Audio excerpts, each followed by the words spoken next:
Oh my god, another Google Doc. Oh my god. Are we serious? Google Docy. 169 pages. If I read this then, and then there's another Google Drive, and I just end up in like a rabbit hole of endless Google Drives, I'm gonna lose my mind. So apparently the biggest Godzilla controversy right now isn't happening in Hollywood, it's not coming from Toho, and it's not even happening in Japan. It's happening on Roblox. That might sound ridiculous, but here we are. Roblox is a platform with millions of user-made games. Some are elaborate and creative.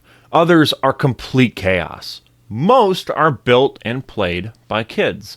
And in the middle of all of that, one game somehow sparked a licensing controversy, allegations of unpaid child labor, and a massive exposé. This is Kaiju Revolution, a Roblox game where you play as giant monsters and fight indestructible cities.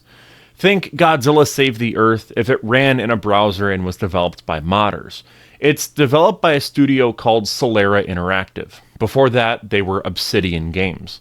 The name change will matter later. Kaiju Revolution got traction in the Godzilla fandom, especially with the younger fans.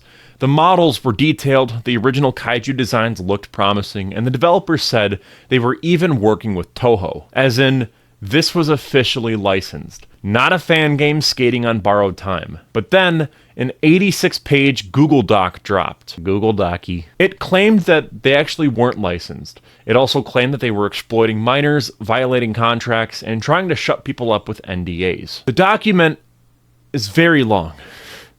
Very long. It mixes serious accusations with petty personal grievances and Discord chat logs. Some parts feel very credible, while others just feel like someone trying to settle a score.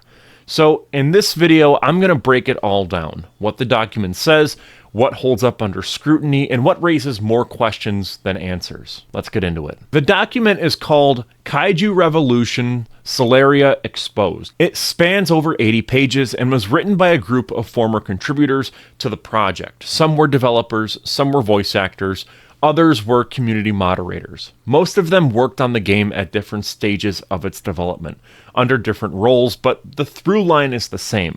They're all people who had access to the internal workings of Kaiju Revolution, and who eventually left, frustrated or angry with stories to tell. The document opens with a sort of mission statement asserting that Solaria Interactive is not what it claims to be.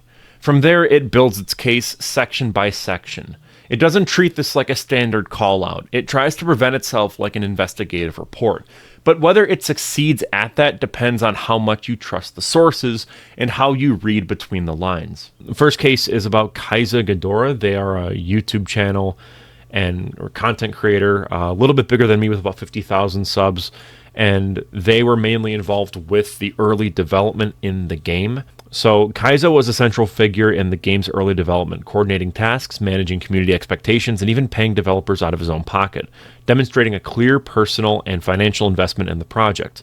However, despite this commitment, Kaisa was abruptly removed from the team. Screenshots confirm that the owner of Kaiju Revolution, or KR as it's abbreviated here, promised Kaisa reimbursement for his contributions, seemingly acknowledging the weight of his efforts. But this story takes a sharp turn when Kaisa later spoke with Concord Legacy, the co-owner of the game, in direct contradiction to the previous promise. Concord flatly denied that reimbursement was ever agreed upon. The consistency not only exposes dysfunction within the leadership team, but raises serious questions about how contributors, especially those who helped carry the game in its early stages, are treated behind the scenes. Now, Kaisa Gdora was essentially offered 170,000 Robux. That's about $595 American. That's how much they were promised. They were never given that. In a conversation dated a month later, a mediator named Duke confirmed he had met with Ancient, the other owner of Kaiju Revolution. Duke relayed that Ancient still intended to pay Kaisa, but only when he was ready. What followed was a pattern, and all too common in amateur or disorganized development circles: silence. And long story short, he was not paid. They were said that he would be, and then behind the scenes they would say, nope, you lied, you have nothing to do with this project, we're not going to pay you anything. And they still have not reimbursed him. So this person put all this time and effort into it, was not paid for their work. Case 2. Now this one was really bizarre. There's someone involved here who was 14 years old that was working on this project. And they were in the Discord server. They were publicly shamed for using a series of extreme accusations, many of which were either wildly exaggerated or outright misrepresented. The individual in question was Mayura, a young contributor who was only 14 years old at the time of the so-called incidents.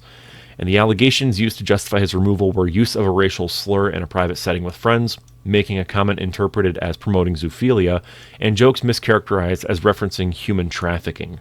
However, upon actually giving context to all this, they seem to be just jokes, and that there wasn't really any malice. Now, it was just in a private server, which, okay, you still said it.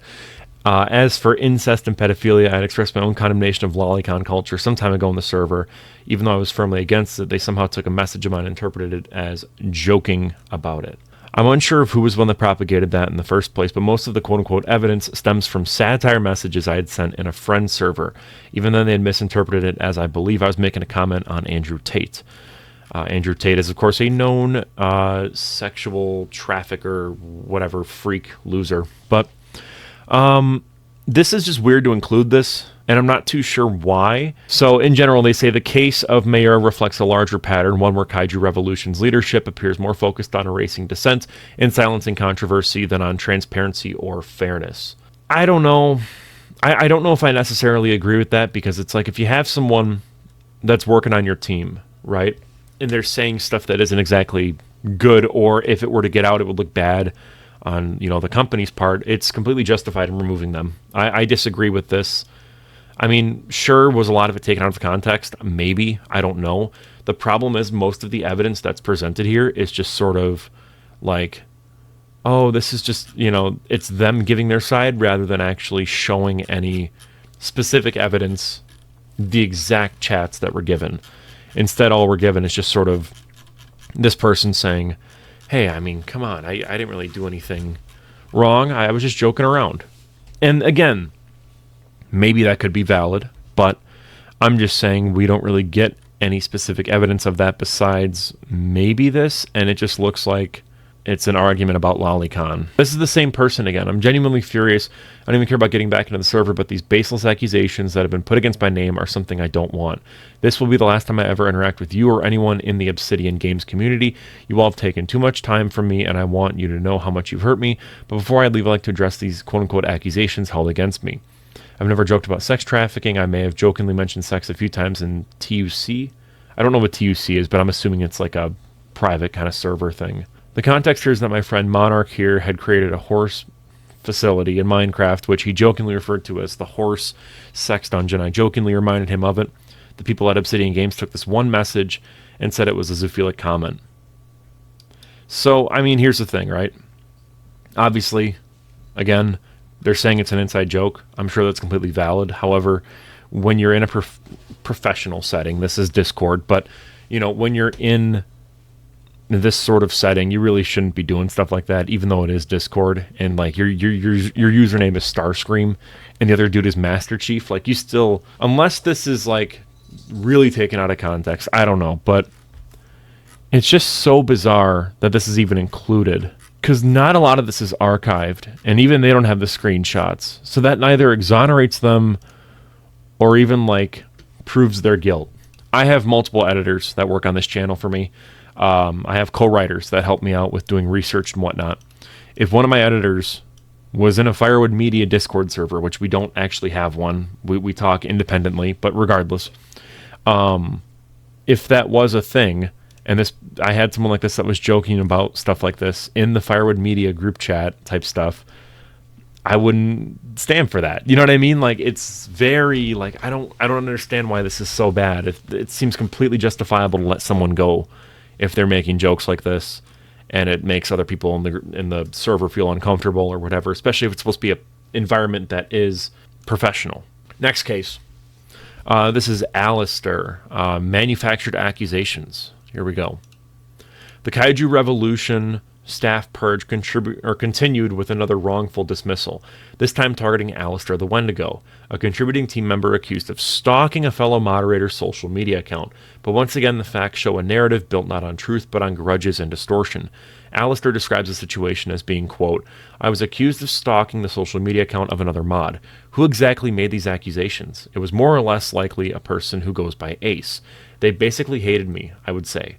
Reason being that I overdid some jokes in a private server with a group of friends. You, question mark, were in there for a bit, if you recall. That alone points to a personal grudge rather than objective misconduct. But the situation escalated further when a suspicious Instagram account, one that appeared to be a renamed alternate account, followed the user Ace. The implication was clear. Alistister was still watching or harassing from a hidden profile. But here's where the smear falls apart. Alistister recorded and submitted video evidence proving that he has no Instagram alts, only his main account. The footage clearly shows no secondary profiles, no alternate logins, and no link to the suspicious account. Despite this, the rumor was used to isolate and damage his reputation inside the community. And again, this is where this doc is not structured well, so I have to go back here, and now I gotta search for it to see where this evidence is. So that's the Kaisa Gdora stuff. This is still the Kaisa Gdora stuff. So this is so bizarre. Is it down here? No. Final reference, maybe?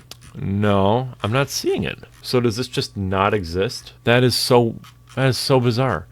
So here's again another main issue with this is that they're saying all this stuff. They have this so-called video evidence. I don't see it here in the doc. Maybe they're still working on adding stuff in, but I don't know. I'm not going to just go off of oh, I said so you have to believe it. It's in the doc, so that means that's fact. I don't know. This to me just seems like it's someone involved that was acting weird. They were let go. Again, just like this person up here, the Mayura. So again, case 2 and case 3, I really don't see the problem. It's a person that was allegedly acting bizarre, and no evidence was given to prove otherwise, so I don't know. This is yet another evidence will surface type meme from that man in the suit stream that I did a while back. Wait, evidence has yet to materialize for some of these claims, but rest assured they're all factual. No! I'm not going to just say, yeah, they had it in this document and it looks official, so I'm just going to believe it. I'm sorry, what? According to multiple people in the Google Doc, the leadership at Solaria claimed that they were officially licensed to use Toho's IP, specifically Godzilla and Godzilla-related kaiju. Now that would be a huge deal. Getting a license from Toho is not easy, and when it happens, it's typically announced to the public. Studios and publishers brag about it because it's something to brag about. There's always some kind of paper trail. Here, there's nothing. The devs never showed any documentation to the team. They just told people that it existed. And unless Toho went totally silent on a rare international license for a Roblox game, which is something they've never done before in the past, there's no reason to assume one exists. Mid-doc highlight. I love how it says midway through and we're 9 pages in of 86. Mid-doc highlight, Obi and his lies. At a point in the project's history, another piece of evidence emerged that brings the Toho licensing controversy into sharper focus. In a private Discord DM exchange with Kaisa Gdora, former Kaiju Revolution owner Obi made a bold and direct claim. We have a license and have been talking with Toho since 2021. This wasn't vague, theoretical, or hedged. Obi presented the existence of a Toho license as an established fact. When asked for proof, all they said was, the game release will be proof. Perhaps the most dangerous claim. So again, they're just repeating here that saying that they spoke to Toho regularly, which is really funny. I'm just imagining someone pretending to be Toho and this dude just believing it. But so yeah, they're not actually working with Toho. And then here the doc explains how it works with press releases, websites, all that stuff. And none of this, there's no ties to Kaiju Revolution or Solaria Interactive or Obsidian, which is their old name, I suppose. 13 pages in. And it's clear that both sides here are just completely wrong with a lot of things, and that it's not exactly cut and dry. It isn't black and white. That both sides here are just really lame, and they're lying about a lot of stuff. All right, it says case 4, and then it says case 5. So, okay. Kaiju Revolution's leadership claimed it had formed a partnership with another Kaiju-themed Roblox game, Titan Genesis. The announcement framed it as a friendly collaboration. but the narrative is entirely false. Behind the scenes, no partnership existed. A contract obtained from the original developers of Titan Genesis, Void and his co-owner, revealed the truth. Blank and Redacted are giving full rights of Titan Genesis to Curve and Sincere. What are these names, dude? Void and Curve and Sincere and Concord. I know that they're like usernames, but come on. Is no one here named like Frank? Like, can we just have like a real name? So 30,000 Robux. I'm guessing that's like what, like $1,000. As said in 3.1 of the contract, it includes all code, models, animations, scripts, and any and all assets associated with Titan Genesis. This was a complete asset buyout. Every aspect of the game, the code base, animations, scripts, models was sold outright. The acting lead of Kaiju Revolution at the time, there was no shared ownership, no ongoing collaboration, and no joint creative control. I don't see the issue with this. They bought them out. I mean, a buyout is a partnership. You know, if you're selling your company or you're selling your game to someone, that is a partnership. That's how purchases involve. You're entering a transactional partnership. I really don't see how that's that bad of a thing. So they just reskinned Titan Genesis, repackaged and sold it under the KR name. That's typical for a lot of games. Like, it really is. Deceptive marketing, exploitation of small dev teams with lowball offers. Well, you can't say that, though, if it's a lowball offer, because they consented to selling it. It's literally the meme where it's like the two people, and they're like, I consent, and then like in the other side of the room, it's someone else going like, well, I don't. And that's what this is. Kaiju Revolution and Titan Genesis both mutually agreed they would sell Titan Genesis to Kaiju Revolution, and that's it. Now here's where it gets weird. This is the actual controversy. Exploiting minors through invalid contracts. In a recent development, Titan Genesis, a game project started by two minors known as Void and Cabinet. Again, these names, dude, Void and Cabinet. Anyways, officially voided its contract with Kaiju Revolution and revoked their permission to use their assets in any form, including in their public testing experience. So that's where it gets interesting then. Okay. So they apparently bought it, and then the people involved pulled back. Despite this clear withdrawal, Ancient, the owner of Solaria Interactive, retaliated with false legal intimidation. They claimed the contract was unvoidable due to being co-signed by a parent or guardian, asserting it to be legally binding. However, this is a misrepresentation of contract law involving minors. In most jurisdictions, contracts with minors are only considered binding if they involve necessities, food and housing. Creative work such as game assets does not fall into that category. Therefore, even with a co-signature, they retain the legal right to void the agreement. After being formally notified by Void and Cabinet, and again, dude, these names. Anyways, the Kaiju Revolution guys saying they're going to take it to court. Basically, it's a contractual dispute, and they finally have evidence, thank God. So it's true that minors can usually void a contract, but when a parent and legal guardian co-signs, the contract becomes binding just like any other contract. That's why both your parents signed their agreement. The contract is now not voidable. So this seems like a lot of legal stuff that I do not know at the top of my head right now. I'm not going to pretend I do. But yeah, I mean, it's at most, it's what? It's like $1,000 worth of stuff. I don't see... Frankly, if I can make a Roblox game and sell it for $1,000, I'd be a happy camper. Case 5. Rehirement of Obi. Now, Obi is someone that was involved. They were the original owner. He left, or they left. I don't actually know who this person actually is. They left, and then they were brought back, and there's a 4-hour-long documentary about all this. Oh my god, another Google Doc.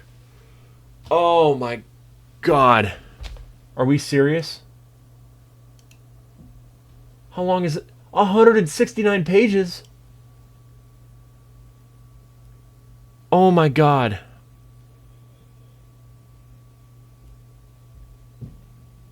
$169 pages. This is insane.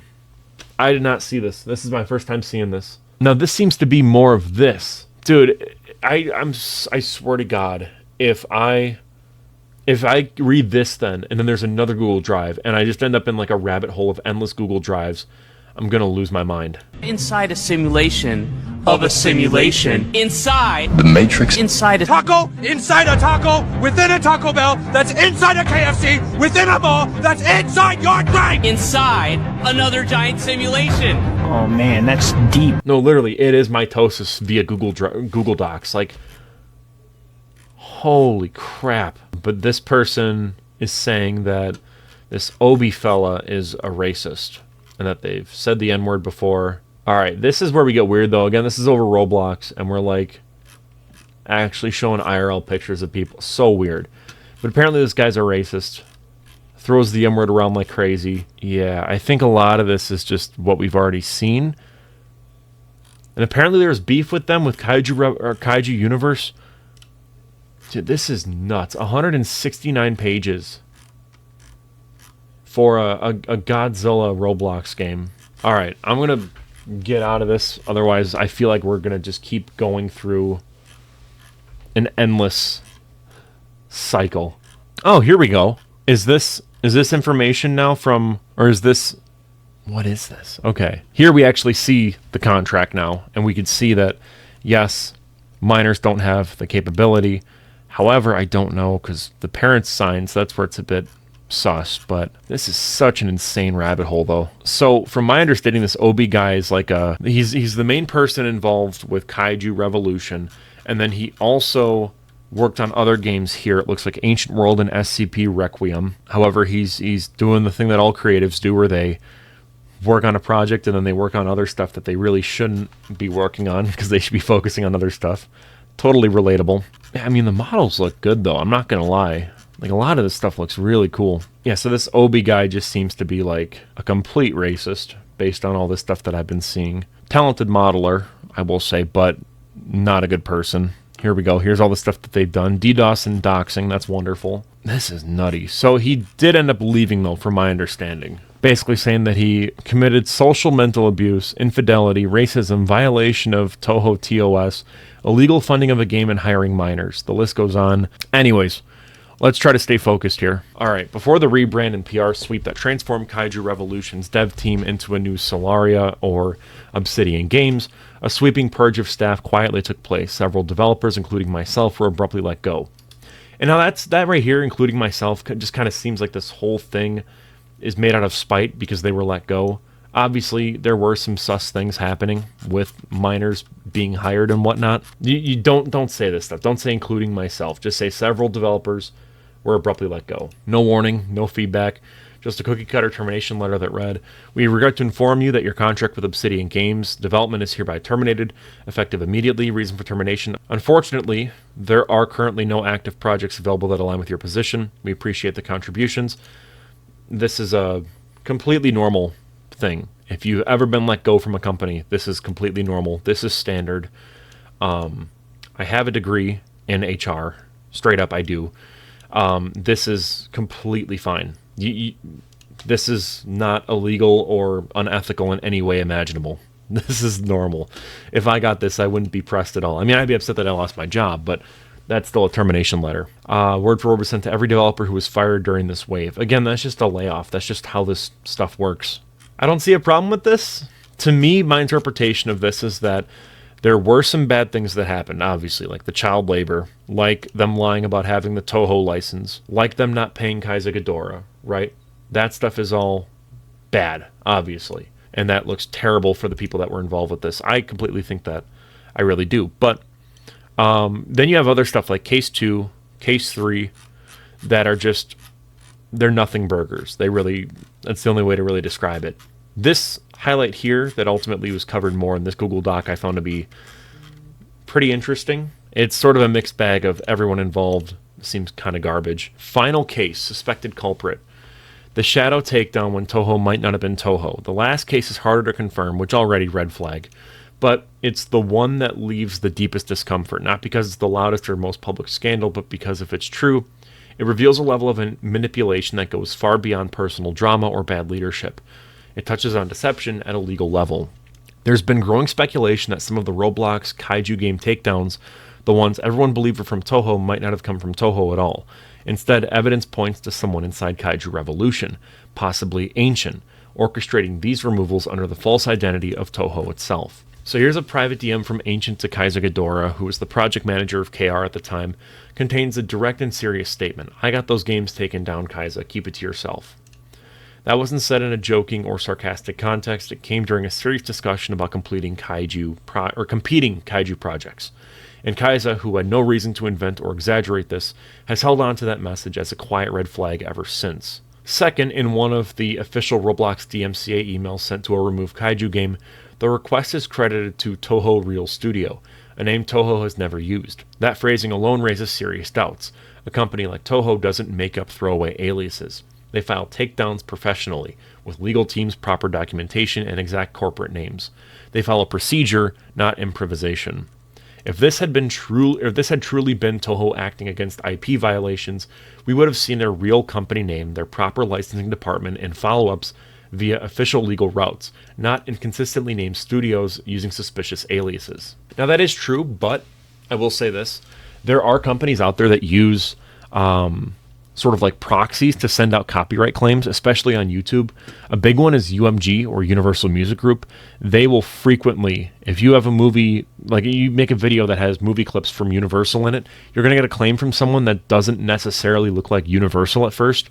You look into them, and they're a firm that goes out and copyright claims stuff like this. It's possible it's someone like that. A lot of the time, too, they're outsourced to countries where English is a second language, so most of the time too, like studios will be used improperly. It's bizarre, but that's just how it is. Again, I know even they said this themselves, that it's hard to confirm this, so we'll take this with a grain of salt. But I will say this, it's entirely possible that Toho has some other firm that they send stuff out through to copyright claim. It's totally possible. And that's what makes this case so disturbing. If someone at KR truly impersonated Toho to remove competing games, it means they didn't just bend ethical boundaries, they shattered them. It's not just manipulation, it's fraud. This seems like ChatGPT language, but we'll carry on. It's playing God with other people's livelihoods and projects, pretending to be a multi-billion-dollar IP holder to destroy competition from behind a mask. Even if this turns out to be partially wrong, even if it was some other form of influence or pressure, the mere possibility backed by the message and that suspicious DMCA sender is enough to make people pause. I agree, but it definitely seems sus regardless. I mean, here's the actual stuff here. So currently at hotel in Costa Rica, we'll message you guys, but not as much, but I want to ask, have you ever seen the license for KR? Yes, and I speak to Toho regularly. Obi isn't the one that does that. KR is the last Godzilla game on Roblox, along with Age of Titans, who pushed out because their scripter left like he does for literally every other game X billion. I got those games taken down, Kaisa, keep it to yourself. And then here's the actual email from Roblox, sent November 2nd, 2024, saying that this game is flagged for removal from Toho Real Studio. If this is the case, that would be nuts, but I would like to see more evidence before actually stating, yes, this person totally did this and they are guilty. I don't really see a reason to outright blame them for anything yet. I mean, beyond the stuff that they've committed that's in this document, like working with minors and then not paying them. There's a lot in here that's bizarre. I mean, the one thing to me where it's like, look, I don't know why you would do this. So hiring this person when they're 14 years old, when you're working on a project like this, I just think is a huge red flag. Personally, I would never hire a minor to work on any of my stuff. There's just so much stuff involved with that that's just not used to. There's no point really dealing with it. So I don't know. This seems to me like a massive red flag as is. So what do we do with all of this? At the center of it is a familiar story that we've seen time and time again. A fan project gets popular, promises way too much, and then collapses under its own weight. We've seen this before with that Transformers Prime fan film, or Spider-Man Lotus, and we'll likely see it happen years from now. Though what separates Kaiju Revolution from your usual ambitious fan project is how the people in charge handled it. The record shows a consistent pattern. Promised reimbursements walked back after the fact. Children being asked to sign contracts that they legally couldn't, and basic questions about the project's legitimacy either being ignored or met with hostility. No license has been shown, no effort has been made to clarify the silence. Instead, there's rebranding, deletion, and selective enforcement of NDAs. Still, the exposé's biggest flaw is in its format. I think if this exposé was just a little bit more focused and revised by people, this would have been a lot better for everyone involved. But regardless, I don't think you need to pick a side here. Certainly, I'm not on any side. I just think that people need to know where the facts stop and where the posturing begins. The strongest evidence speaks for itself. The rest, you can leave behind. And with all that out of the way, I'm Cole McCormick. You're watching Firewood Media. Huge thanks to our channel members. Your support makes these videos possible. For $1.99 a month, the executive producer tier gets you loyalty badges, custom emojis, early access to videos, exclusive content, and your name in the credits of every film that I make. At $50, the custom video tier includes all of that, plus a personalized video on any YouTube-friendly topic that you choose. Thanks again for watching, and I'll be seeing you in the next one. Peace out.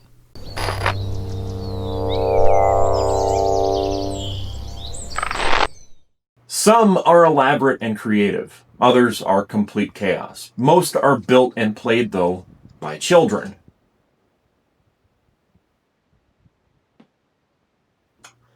We just lost power. What the fuck?